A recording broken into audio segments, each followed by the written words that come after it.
ঈদুল আজহাকে সামনে রেখে সিলেট সীমান্ত দিয়ে বাড়ছে চোরাই গরুর চালান।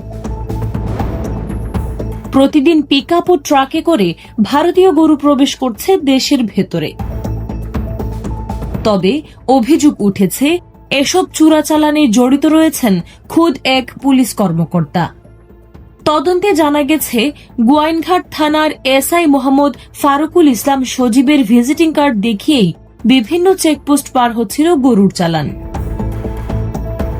ঘটনা প্রকাশ্যে আসার পর তাকে ক্লোজড করে পুলিশ লাইনসে সংযুক্ত করা হয়েছে। চালকের দাবি, কোনো সমস্যায় পড়লে ওই কর্মকর্তার কার্ড দেখাতে বলা হয়েছিল।